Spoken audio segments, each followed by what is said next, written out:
सबसे पहले तो रण सिंह जी, प्रद्युमन जी से सवाल यही रहेगा क्योंकि देखो ये एक नया एक्सपीरियंस था।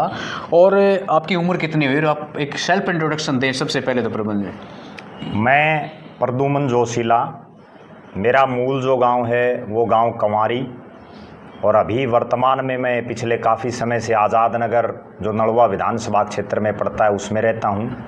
और नलवा गांव जो नलवा विधानसभा क्षेत्र का मुख्यालय है वहाँ हमारी पुश्तैनी ज़मीनें कई साल पहले से हैं। अच्छा। तो नलवा, कंवारी और आज़ाद नगर तीनों जगह ही मैं रहता हूँ। मैं 36 साल का हुआ हूँ अभी, 36।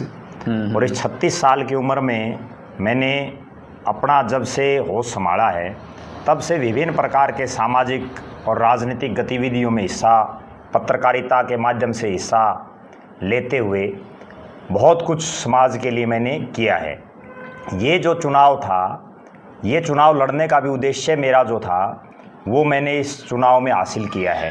और वो उद्देश्य केवल ये था इस चुनाव में कि जो मेरा पिछले 20, 22, 23, 25 साल से लोगों के बीच में रहना लगातार, सामाजिक गतिविधियों के माध्यम से, पत्रकारिता के माध्यम से, युवा मंडल के माध्यम से या तमाम अन्य जो विभिन्न जो सामाजिक गतिविधियां रही, उस दौरान जिन जिन लोगों का भला किया या जिन लोगों के साथ मैंने बहुत कुछ उनके लिए किया, उनमें से कितने लोग आज संघर्ष के दौर में मेरे साथ खड़े हैं।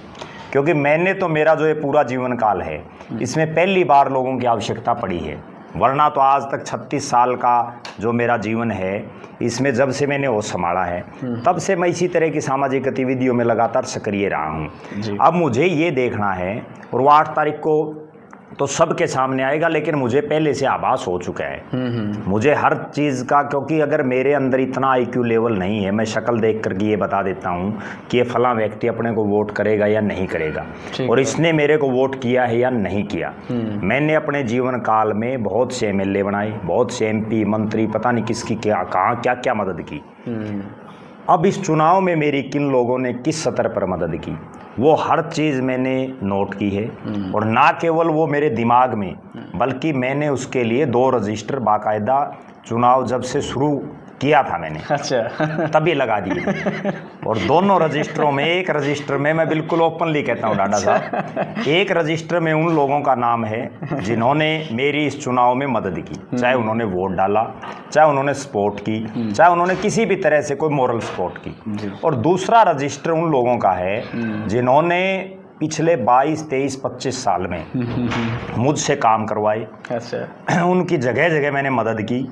और बहुत से ऐसे लोग थे जो सारा दिन मेरे पास भी बैठे रहा करते। ठीक है। अब उनमें से किन किन लोगों ने गद्दारी करने का काम किया, किन किन लोगों ने मेरा इस चुनाव में सहयोग नहीं दिया, उनको भी बाकायदा मैंने नोट किया है। तो मैं एक बार बीच में बोलना चाहूँगा, प्रद्युमन जोशीला जी पत्रकार हैं और अपने जो राजनीतिक विश्लेषक के तौर पे भी जाने जाते हैं, लेकिन इन्होंने बहुत सारे नेताओं को चुनाव लड़ते हुए देखा, बहुत सारे लोगों का, नेताओं का जो है पोठी पतड़ा उखाड़ करके बताने की कोशिश की कि कौन कितने पानी में। लेकिन पहला चुनाव इन्होंने जब अपने बतौर उम्मीदवार चुनाव लड़ा है तो असल में तो अब राजनीति का पता चला है कि राजनीति क्या चीज़ है। देखो, राजनीति का जब से मैं बचपन में, एक खास बात मैं बताऊं, मैं जिस पारिवारिक पृष्ठभूमि से आता हूं, वो जो पारिवारिक पृष्ठभूमि है वो हमारा राजनीति से ही वास्ता रहा है हमेशा। लेकिन चूँकि असली बात का तब पता चलता जब आदमी खुद चुनाव लड़ता, जीतता आदमी दिखाई दे तो लोग पता नहीं कितने उसके साथ लग जाते हैं, लेकिन जब ये तय हो कि इस फला आदमी की हार निश्चित है तब कौन लोग उसके साथ खड़े हैं। सबसे बड़ी बात वो है। जहाँ तक आपने जो सवाल पूछा, मैं पहले भी मैंने जो बात दोहराई कि मेरा इतना एक्सपीरियंस हो चुका है पवार साहब, मैं शक्ल देख करके ये बता देता हूँ कि मेरे को फला आदमी वोट डालेगा या नहीं डालेगा। ये चुनाव लड़ने का मेरा जो उद्देश्य था वो मैं बिल्कुल पहले दिन से बिल्कुल क्लियर है। जिस दिन मैंने यहीं पर प्रेस कॉन्फ्रेंस करके बात कही थी कि मेरा इस चुनाव लड़ने का जो मोटो है, जो उद्देश्य है, वो मैं जब 5 तारीख को वोटिंग होगी तो उस दिन हासिल कर जाऊंगा, और वो मैंने हासिल कर लिया। क्योंकि मेरा उद्देश्य 2-3 हैं इसमें। कंवारी गांव का, डांडा साहब भी मेरे गांव से हैं, मैं पहला वो शख्स बन गया हूं जिसने हरियाणा में विधानसभा का चुनाव लड़ा है। बिल्कुल सही बात है। अब बिल्कुल। आज तक कंवारी एक बहुत ही ऐतिहासिक और क्रांतिकारी गांव है। उसने कई विधायक बनाए हैं अलग अलग। हाँ बिल्कुल। लेकिन मैं पहला वो इंसान हूँ, पहला वो शख्स हूँ जिसने कंवारी गांव का बेटा होकर के विधानसभा का चुनाव लड़ा है। बिल्कुल, ये बड़ी अच्छी, ये दूसरी बड़ी बात, है, बहुत। जिस आज़ाद नगर में मैं रहता हूँ उस आज़ाद नगर का भी मैं पहला वो शख्स बन गया हूँ जिसने इतनी मजबूती के साथ हरियाणा प्रदेश की विधानसभा का चुनाव लड़ा है। वरना इस आज़ाद नगर में भी किसी ने कोई चुनाव आज तक नहीं लड़ा। अच्छा जी। तीसरी बड़ी बात, जिस नलवा को मैं अपना घर मानता हूँ, क्योंकि मैं वहाँ मेरी ज़मीन है वर्षों से, मेरे जो दादा परदादा वहाँ खेती करते रहे हैं, वहाँ से भी जो नलवा का वासी हो, ठीक है, ओम प्रकाश जिंदल जी, नवीन जिंदल जी और सावित्री जिंदल जी, भले ही उन्होंने नलवा में जन्म लिया, लेकिन उनकी जो राजनीतिक गतिविधियाँ रही वो जब वो नलवा को छोड़ चुके थे और जब वो हिसार या कुरुक्षेत्र या बाहर जब वो शिफ्ट हो गए थे तब उन्होंने चुनाव लड़ा था। तो नलवा गांव का भी मैं वो शख्स हो गया हूं जिसने हरियाणा विधानसभा का ये चुनाव बड़ी मजबूती के साथ लड़ा। पहली चीज़ तो मैंने जो इस चुनाव में हासिल की वो ये की कि कंवारी, आज़ाद नगर और नलवा, तीनों का मैं वो इकलौता शख्स हो गया जिसने हरियाणा प्रदेश की विधानसभा का चुनाव उन बड़ी बड़ी पार्टियों के खिलाफ, उन बड़े बड़े नेताओं के खिलाफ लड़ने का काम किया जो या तो देश की सबसे बड़ी पार्टी हैं या देश की सबसे पुरानी पार्टी हैं। अगली बात, मैं एक बहुत ही साधारण और सामान्य परिवार से हूँ और एक किसान खुद हूँ मैं, तो कहीं ना कहीं ये चुनाव लड़ करके मुझे खुद ये आत्मसंतुष्टि के लिए चुनाव लड़ा जाता है कई बार कि जिन लोगों का हमने भला कर रखा है उनमें से आज इस संघर्ष के दौर में कितने लोग हमारे साथ हैं। मुझे इस चुनाव में एक बड़ी गजब बात आपको बताऊं, बहुत से ऐसे लोग भी मिले, भाई अगर कांग्रेस की टिकट ले आता तो हम आपके साथ थे, भाई अगर बीजेपी की टिकट ले आता तो हम आपके साथ थे। तो मैं उनको एक ही जवाब देता था कि बीजेपी और कांग्रेस के राष्ट्रीय अध्यक्ष को आप जानते हो तो बताओ, उनके मुख्यमंत्री के चेहरे आपको जानते हो तो बताओ, या उनमें कोई बड़ा नेता आपसे फ़ोन पर बात कर सकता हो तो बताओ। जब मैं खुद आपको जानता हूं तो आप क्यों बिना काम पार्टियों के झंझटों में पड़े हुए हो। लेकिन आज भी मेरा ये मानना है कि ना केवल नलवा बल्कि हरियाणा की बहुत सी जनता ऐसी है जो भोली भाली है, राजनीतिक रूप से वो इतने ज़्यादा जो है समझदार मैं नहीं समझ पा रहा कि हैं, वो केवल लोगों के बहकावे में, फूं फां के चक्कर में। और बहुत से लोग तो मुझे ऐसे भी मिले, एक उदाहरण मैं आपको दूँ, अभी कंपेनिंग के दौरान मैं किसी गांव में था, तो बड़ा रोचक किस्सा है जिसको दर्शक जब सुनेंगे तो वो समझेंगे कि क्या चल रहा है। नहीं जरूरी। एक गांव में मैं गया तो मैंने उनसे कहा कि भाई वोट डालना, प्रद्युमन जोशीला हूँ मैं। वो बोला भाई साहब आपको जानता हूँ मैं, अच्छा। आपके वीडियो भी सुनता हूँ, बड़ा लाइक करता हूँ, बहुत बढ़िया बातें आप बताते हो। अच्छा। लेकिन बोला मैं तो वोट डालूंगा फला कैंडिडेट को। मैं उसको क्यों डालेगा? बोला जी वो हमारा बहुत नज़दीकी रिश्तेदार है। अच्छा। वो एक बड़ी पार्टी की टिकट पे खड़ा है जिसका उसने नाम लिया। तो माँ क्या ही रिश्तेदारी है भाई? बोला जी बहुत नज़दीक की। माँ बता दे यार, मैंने भी कही है, वहाँ 50 आदमी खड़े थे। बोला जी वो मेरा जीजा लागे है। अच्छा। तो मैं उसको बोला माँ भाई चल एक बात बताओ, अगर तेरा जीजा लागे नो बताओ उसका गांव कौन सा है?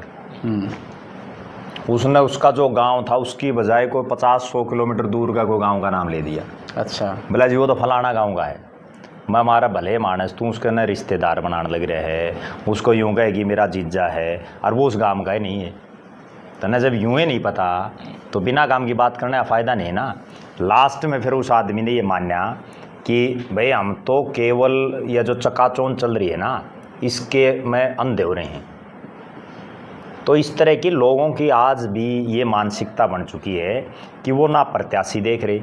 एक ख़ास बात मैं बताऊँ डांडा साहब, जनता ने वोट डाल दिया है, 5 साल बाद फिर डालेगी, 4.5 साल बाद लोकसभा चुनाव भी होगा, हो सकता है बीच में भी हो जाए चुनाव, क्योंकि राजनीति सब संभावनाओं का खेल है, कभी भी कुछ भी हो सकता है। लेकिन मेरा ऐसा मानना है कि अगर हरियाणा प्रदेश की जनता को और नलवा की जनता को या कहीं की भी जनता को काम करवाने हैं तो उनको पार्टियों को नहीं देखना चाहिए, बल्कि उनको ये देखना चाहिए कि उस पार्टी ने किस आदमी को टिकट दे रखी है। प्रत्याशी का चाल चरित्र, चेहरा, इतिहास और उसका खानदान, वो चीज़ें देख करके वोट डालना चाहिए।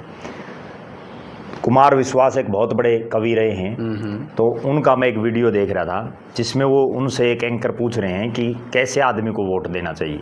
तो उसमें वो बिल्कुल स्पष्ट तौर पर ये कह रहे हैं कि अगर किसी पार्टी ने किसी बलात्कारी को टिकट दे दिया तो हम उसको वोट थोड़ी दे देंगे, जनता को ही सोचना चाहिए। किसी पार्टी ने जो है किसी ऐसे आदमी को वोट दे दिया जिसकी कोई सिस्टम ही नहीं है, जो कभी लोगों के बीच में नहीं रहा जी। लेकिन आज भी विशेषकर हरियाणा प्रदेश का जो चुनाव मैं पिछले वर्षों से देख रहा हूँ, इस बार का जो ये चुनाव था, ये चुनाव बिना मुद्दों के केवल एक ही चीज़ पर चुनाव लड़ा जा रहा था। एक तरफ थे बीजेपी को जिताने वाले और दूसरी तरफ थे बीजेपी को हराने वाले। उन्होंने ना प्रत्याशियों को देखा, ना उन्होंने ये देखा कि कौन आदमी आपका काम कर सकता है, कौन आदमी आपका भला कर सकता है। और ये ना केवल नलवा में, पूरे हरियाणा प्रदेश में यही हालात हैं, कुछ एक सीटों को छोड़ के, कोई इक्का दुक्का सीटों को, वरना हर जगह केवल बीजेपी को जिताने और बीजेपी को हराने के लिए वोट डाला गया है। ठीक बात। चुनाव भले ही परिणाम 8 को आ जाएगा, किसी की भी सत्ता बनेगी, लेकिन जो लोग ये पिछले 1 महीने से किलकम किलका हो रहे थे, जो लोग एक दूसरे के लिए मरने मारने को उतारू हो रहे थे और जो लोग प्रत्याशी को जानते तक नहीं थे, उसके बावजूद इस कदर उसके प्रति जिनका एक प्यार उमड़ रहा था, वह 8 तारीख के बाद पछताएंगे। ये बात मैं ऑन कैमरा कह रहा हूँ आपको। क्यों पछताएंगे? क्योंकि जो जीतेंगे वो शक्ल नहीं दिखाएंगे 8 के बाद, और जो हारेंगे वो भी 5 साल नहीं संभालेंगे। लेकिन मैंने एक वादा किया है नलवा विधानसभा क्षेत्र की जनता से, और वो मैं एक बार फिर से बताना चाह रहा हूँ। हाँ, ये मैं वो ये है कि मुझे जिन लोगों ने वोट डाला है उन्होंने ये समझ के, मैं सवाल करता हूँ इसके बारे में, फिर एडिट कर जी।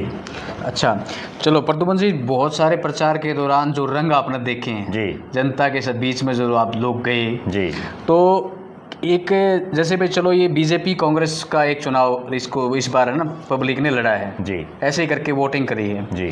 अच्छा, अगले 5 साल जैसे भी नेता लोग कहते हैं कि आपने कहा भी शक्ल नहीं दिखाएंगे, आपकी क्या रणनीति रहेगी अगले 5 साल में, आप क्या करेंगे? क्योंकि आप भी कहीं ना कहीं ऐसे ही, देखो मेरा बिल्कुल साफ और स्पष्ट एक विज़न है, और जिस दिन मैंने चुनाव लड़ने की घोषणा की थी उस दिन भी मैंने ये कहा था कि मैं ये चुनाव मेरी माँ है, मेरा भाई है, या मेरे जो घर के सदस्य हैं, उन सब से ये बात करके मैंने ये चुनाव लड़ा है कि अब मेरा जो मैं 36 साल का हूँ, इसके बाद का जो मेरा जीवन है जितना भी, उतना जीवन में तमाम राजनीतिक गतिविधियों में सक्रिय रहूँगा और पूरी तरह से जो नॉन स्टॉप पॉलिटिशियन राजनीति है वो मैं करूँगा।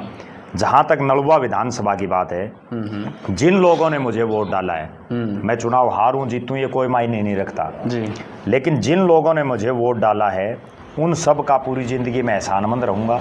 और मुझे ये भी अंदाज़ा है कि किस किस व्यक्ति ने या किस किस महिला ने मुझे वोट डाला है। जिन्होंने भी वोट डाला, किसी की भी सरकार बनी, कोई मुख्यमंत्री बने, उनका कोई भी काम होगा, उनका हर काम करवाने के लिए मैं आधी रात भी उनके साथ खड़ा मिलूँगा, उनके सुख दुख में उनके साथ रहूँगा।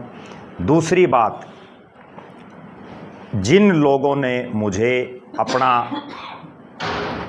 विधायक बनाने के लिए वोट डाला है, भले ही कोई भी परिणाम रहे, उन लोगों के लिए पूरी ज़िंदगी उनके साथ खड़े रहेंगे। दूसरी बात, अगले 5 साल हर रोज़ मैं नलवा विधानसभा, क्योंकि मैं किसी नेता की हाज़िरी मारने में विश्वास कभी नहीं रखता, खुद का इतना मादा आदमी में होना चाहिए कि अगर हमें किसी नेता की ज़रूरत है तो उस नेता को भी हमारी उतनी ही ज़रूरत है, इतनी हमारे अंदर एक कैपेसिटी है। ठीक बात है। 5 साल लोगों के बीच में रह करके लगातार नलवा विधानसभा क्षेत्र की जनता के बीच में रहूँगा।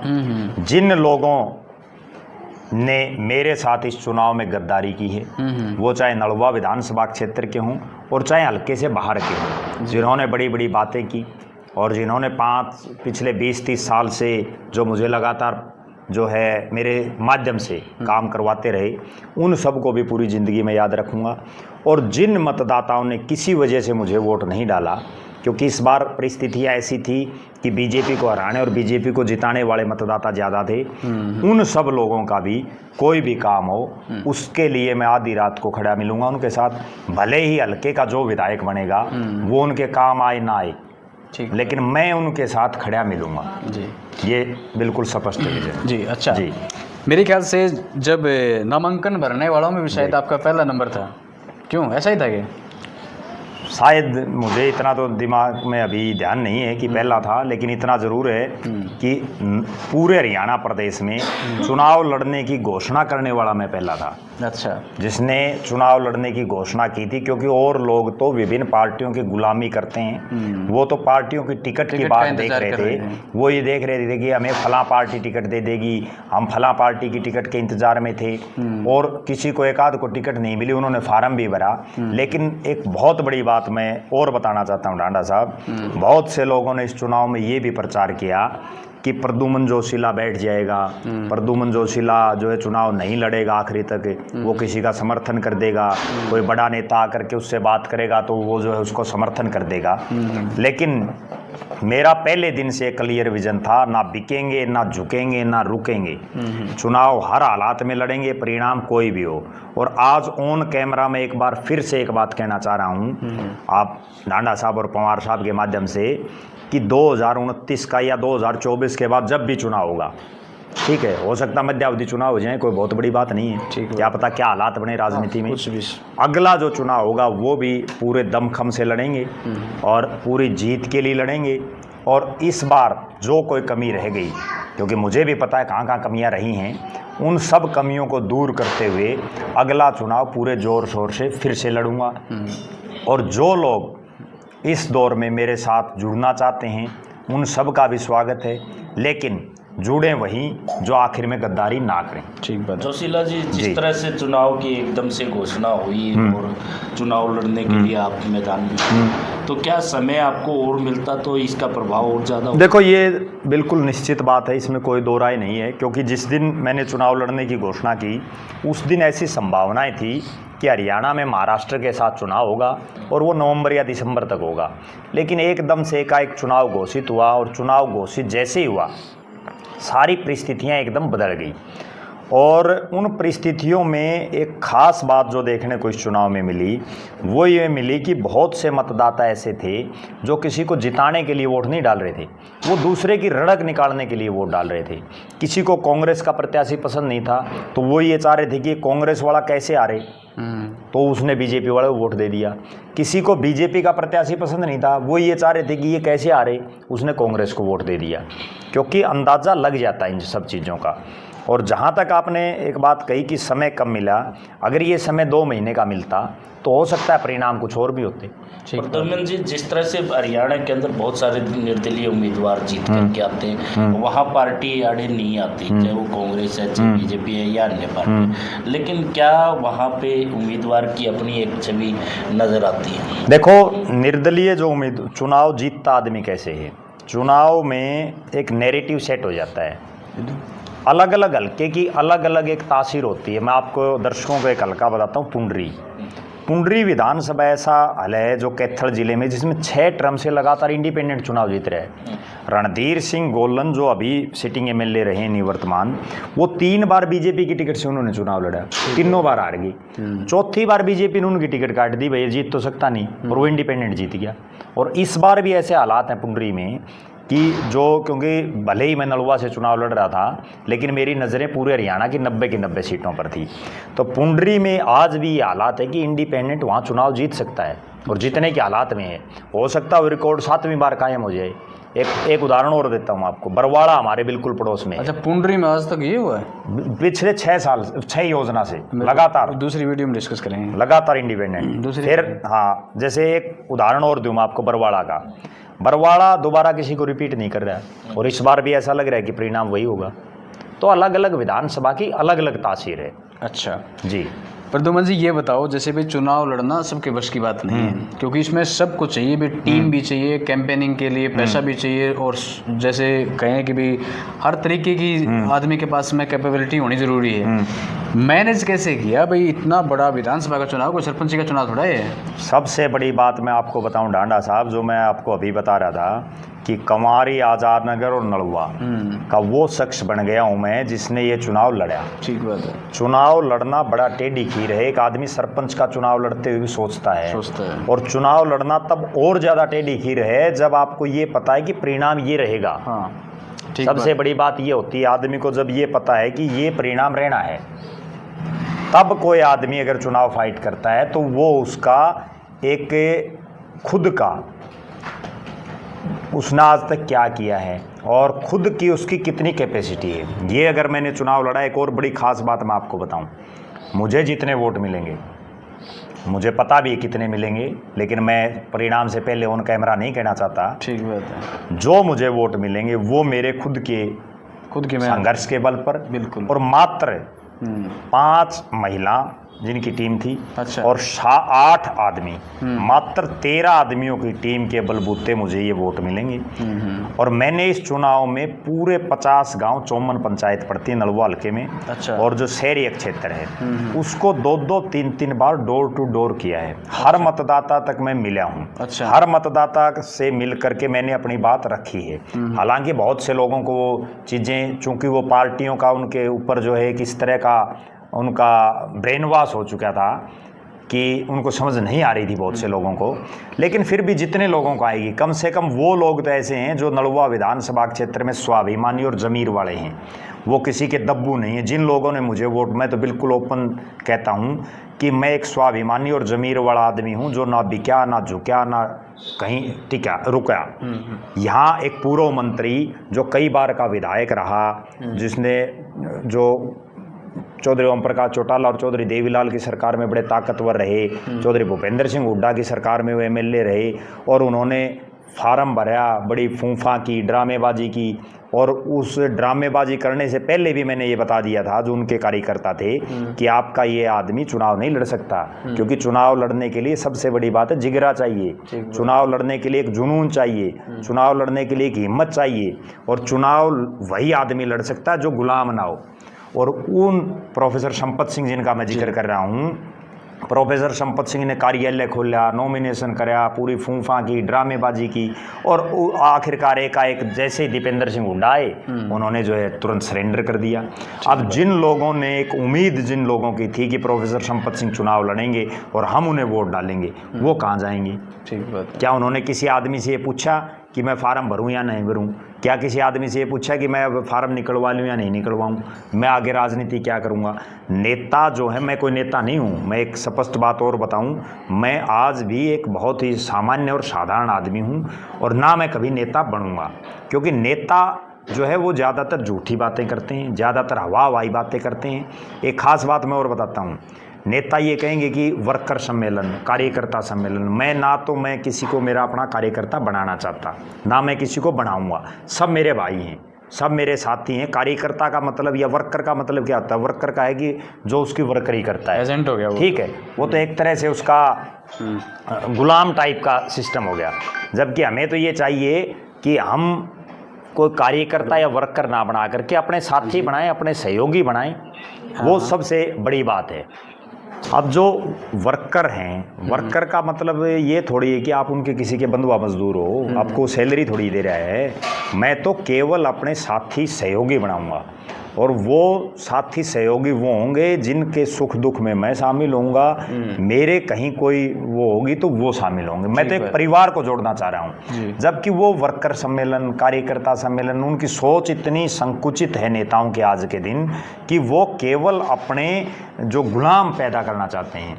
जबकि मेरा ऐसा मानना है कि जिन लोगों ने मुझे वोट दिया है नलवा विधानसभा क्षेत्र में, वो वास्तव में स्वाभिमानी, ज़मीर वाले और जिगर वाले लोग हैं, जो ना बिके ना झुके। और तमाम जो बड़े नेता हैं जिन्होंने बहुत से प्रयास किए, बहुत से षड्यंत्र किए। मैं एक खास बात और बताऊं, इस चुनाव में बहुत से नेताओं का मेरे पास भी फ़ोन आया, क्योंकि मेरी तमाम पार्टियों के जितने बड़े नेता हैं, जितनी पार्टियां, बीजेपी, कांग्रेस, आम आदमी, इनेलो, जेजेपी, बीएसपी, सबके बड़े नेताओं के साथ मेरे बढ़िया संबंध हैं। और भले ही मैंने चुनाव लड़ लिया, लेकिन वो संबंध आगे भी कायम रहेंगे, क्योंकि मैं किसी आदमी के साथ अगर संबंध बनाता हूँ तो वो यूँ नहीं है कि एक दिन के लिए बना लिए, वो लंबे समय तक चलें। उन बहुत से नेताओं के मेरे पास फ़ोन भी आए कि आप फला आदमी को समर्थन कर दो या आप ये कर दो वो कर दो, लेकिन मैंने स्पष्ट एक ही बात कही कि मैं तो हर हालात में चुनाव लड़ूंगा, कोई परिस्थिति हो कोई हालात। और मुझे तो ये चीज़ दिखानी है कि कंवारी गांव का या आज़ाद नगर का एक नलवा का एक 36 साल का युवा है जिसके अंदर इतना जिगरा है कि वो ना किसी के सामने बिकता, ना झुकता, ना रुकता, और वो हर हालात और हर परिस्थिति में चुनाव लड़ रहा है। एक खास बात मैं और बताऊं पवार साहब, इस चुनाव की, पूरे चुनाव में मेरा ऐसा मानना है कि सबसे कम खर्चा करके और इतनी ताकत से मैंने ये चुनाव लड़ा है 90 के 90 विधानसभा क्षेत्रों में। मैंने केवल अपनी मेहनत पर और जो मेरे साथी थे उनकी मेहनत पर ये चुनाव लड़ा है। तो प्रद्युम्न जी, सबसे इस चुनाव में आपका जो सुखद अनुभव है वो क्या रहा इस चुनाव के दौरान? देखो, सबसे सुखद अनुभव तो ये रहा कि मुझे उन लोगों का पता चला जो मेरे अपने हैं, जो इस संघर्ष के दौर में जब उनको एक निश्चित ये पता था कि ये परिणाम रहना है, तब भी वो लोग मेरे साथ डटे रहे। उन सब का मैं पूरी ज़िंदगी एहसानमंद रहूँगा। दूसरा, मुझे ये पता चला कि कौन वो लोग हैं जो मेरे साथ रह करके पिछले 20, 22, 25 साल से मेरे साथ उनके संबंध रहे। हालांकि मैं संबंध अब भी उनसे नहीं तोड़ूंगा, लेकिन मैं उनसे चौकन्ना रहूँगा। उन गद्दार लोगों का भी पता चला। जी, ठीक बात है। चलो, ओवरऑल जो इसका कहेंगे भी मूल्यांकन करें प्रद्युम्न जी, तो भाई क्या चुनाव जो था वो लड़ना, वाकई में आपने कह तो दिया चुनाव, हालांकि पवार साहब भी लड़ चुके हैं। पता है मैंने चुनाव पवार कई लड़ चुके हैं। पवार साहब एमएलए के भी लड़े हैं, एमपी का भी लड़ लिया, सिरसा में जाके लोकसभा का चुनाव लड़ाए। बिल्कुल।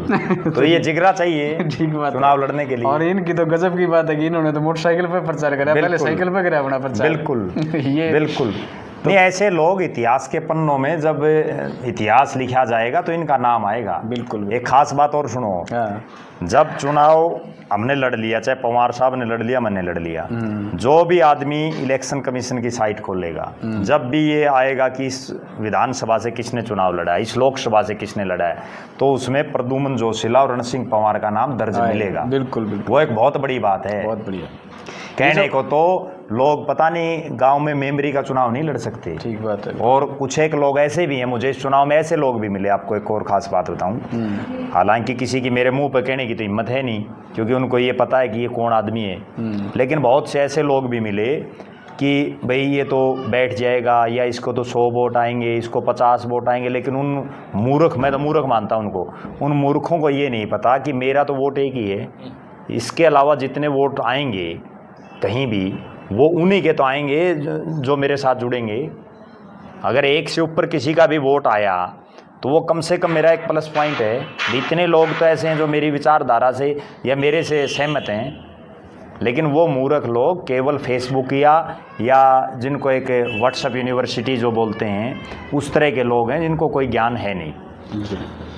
तो चलो समाप्त करते हैं, एक इस वीडियो को समाप्त करके फिर एनालिसिस कर देंगे एक बार दूसरी वीडियो में, है ठीक है।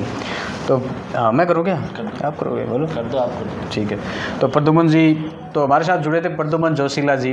जैसे कि मैंने पहले बता दिया था कि भी ये खुद एक पत्रकार भी रहे हैं और बहुत छोटी उम्र में लिखना शुरू कर दिया था, क्योंकि मेरे से तो हालांकि जूनियर रहे हैं, लेकिन कॉलेज में जिस वक्त ये बोलते थे तो इनकी जो वाक कला जो थी ना, वो इनके अंदर पहले से थी। पवार साहब, मैं इनको अच्छे से जानता हूँ इस चीज़ के बारे में, तो मैं और ये कोई कॉलेज का प्रोडक्ट और भी है। एक खास बात और बताऊँ मैं, हाँ, चुनाव 5 को समाप्त हो गया, अब आज से ही मैंने अगले चुनाव की तैयारी कर दी, और इसी दौरान जो मैंने पत्रकारिता या राजनीतिक विश्लेषक का जो मैं काम पिछले वर्षों से कर रहा हूँ, वो भी मेरा निरंतर जारी रहेगा। ठीक बात है। ये नहीं है कि मैंने अगर चुनाव लड़ लिया तो मैंने जो मेरी फील्ड है उसको मैं छोड़ दूंगा, वो लगातार जारी रहेगी। और लोगों का कोई भी काम हो, किसी का भी, उसको करवाने के लिए हर संभव प्रयास करूँगा।